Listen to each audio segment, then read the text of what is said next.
Hey Cougs, welcome to Beyond the Game. I'm your host, Pollo Gutierrez, and today we're going to be breaking down the Houston Texans roller coaster of a season and taking a look at what moves the franchise needs to make going forward. Going into the year, the Texans had high expectations, and they disappointingly started off 0-3 with very lackluster offensive performances, dropping one-score games to the Rams, Bucks, and Jags. They then had an interesting next couple of weeks, going 3-2 with the most notable win being a 44-10 stomping of the injured Ravens. Nothing great by any means, but it did keep their heads above water. Then, in the last game of the stretch, in an 18-15 loss against Denver, CJ Stroud suffered a concussion, putting him out for 3 weeks.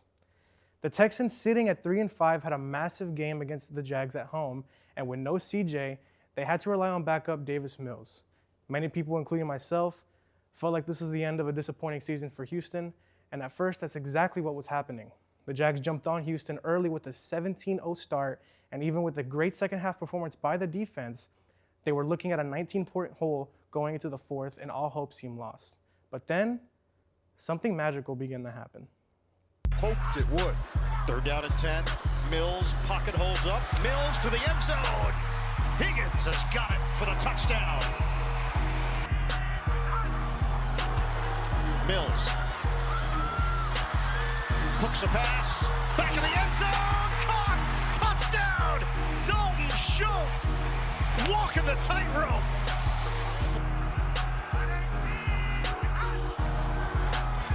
Davis Mills. What a rush, Walker. Steps up, he's gonna run.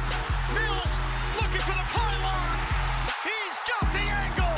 Touchdown, Texans. Here. Lawrence. He's sacked, and it's over. Will Anderson Jr. gets there. The ball pops in the air, and Rankins takes it the distance.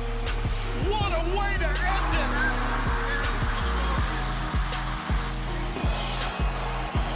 Matthew Wright for the win. The kick.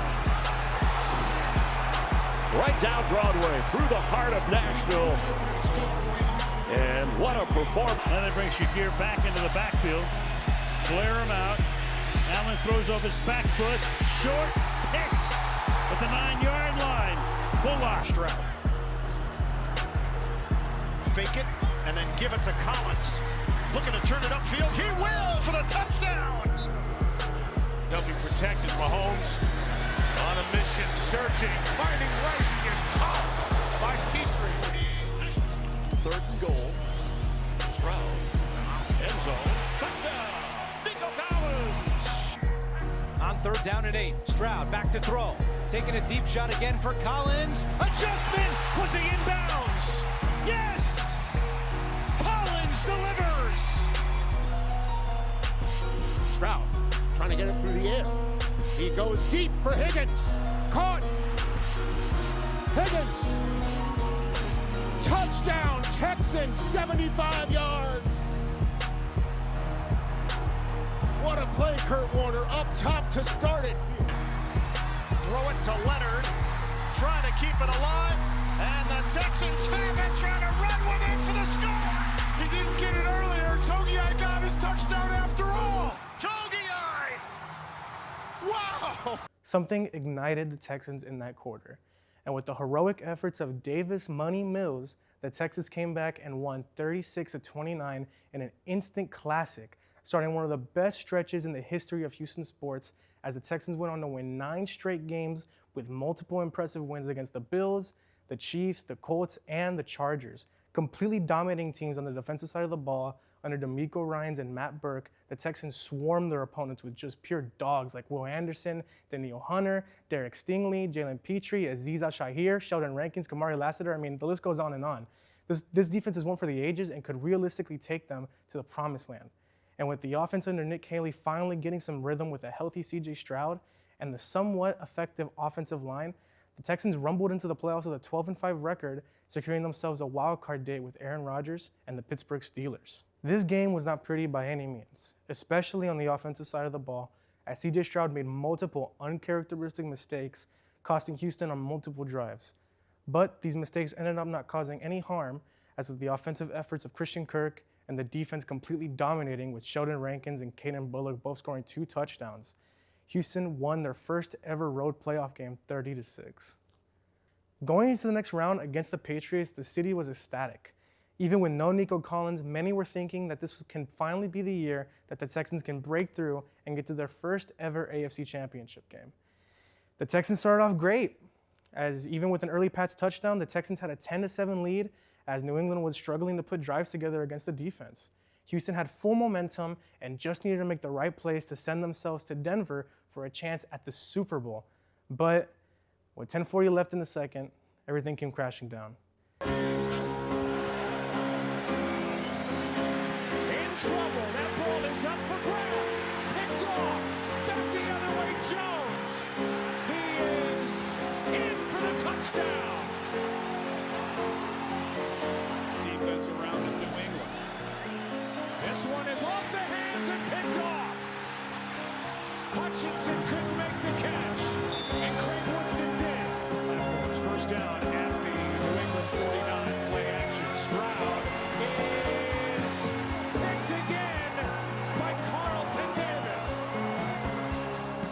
Talk about a lot, Joe. Balls that are thrown behind with that kind of coverage. This is what's going to happen. Carlton Davis, who I mentioned, had not had an interception this year. You talked about earlier that being his first in the postseason. Now he's got two. He's had a good game. He just got called for pass interference to kind of set this up. But he makes a heck of a play on the football that's thrown behind him. It looked initially like maybe he's mobbling it, but he gets it, and boy, there is nothing that's gone right for C.J. Stroud. 2nd and 8, delayed handoff. It's Marks. He ran into a wall, lost his shoe. Ball comes out. Patriots are on it. He lost his shoe, and then the football. It's a fumble recovered by New England for a first down. And it is a fumble.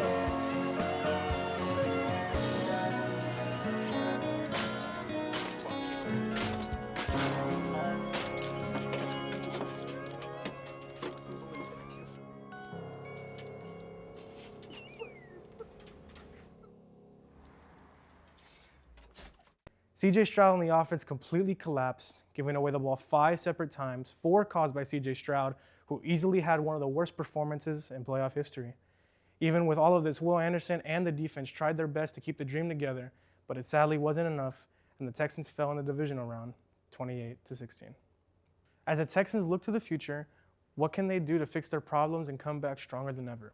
Well, first, even though the offensive line showed signs of improvement, towards the end of the season, they ran into multiple injuries, including Trent Brown and Titus Howard, so they should look to improve depth and protection, whether it's through the draft or free agency. Second, they need to make sure to keep this defense together. This D can win you a championship, period. They need to keep them together as long as they can and maximize the years they have together. Finally, for the most controversial topic, CJ Stroud. Look, CJ had one of the worst performances I have ever seen in my 20 years of existence, and he did very much blow the easiest path to a Super Bowl that you are ever going to get. There's no way around that. However, the idea of trading a 24-year-old quarterback as talented as CJ is ridiculous. QBs are hard to find in this league, and CJ still has so much potential to figure out what he can really do. And I have full faith that he can get there, whether it's with or without a new haircut. And come on, guys, his performance is not fully on him. The Texans have struggled to protect them in the pocket, and now he has created bad pocket tendencies, which have been hard for him to shake. Couple that with a revolving door at the offense coordinator, and you're bound to have issues. They should talk with him and work on his mental and physical game this offseason and let him prove himself one more year before giving him his max. This upcoming season, if all goes well, he'll have a fully healthy receiving core, including Tank Dell back along with Woody Marks emerging in the backfield and a much improved offensive line. CJ is our franchise guy, and I still believe in him. The Texans had themselves a season that's going to be talked about for a long time, but don't worry, before you know it, the Texans will be back on parade with a real chance to take the next leap for the city. Well, that's going to be it for Beyond the Game. I've been your host, Pollo Gutierrez, and I'll catch you on the next one. Go Cougs.